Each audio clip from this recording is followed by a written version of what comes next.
ragazzi, ciao a tutti, sono qui per darvi una notizia importante, ed è vero.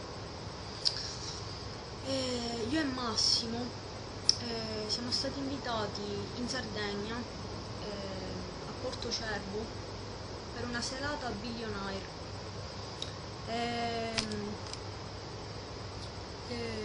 Io e Massimo prenderemo il posto a Uomini e Donne di Tina Cipollari e di Gianni Sperti. E siamo felicissimi. Noi due saremo i nuovi consigliatori di Uomini e Donne. Non vi dico come sono felicissimo. Sto via per una settimana fino a sabato. Arriverà anche un video da me a Porto Cervo in Sardegna con Massimo.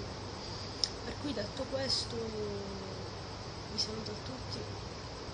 Io e Massimo il Sardo saremo i nuovi consiglieri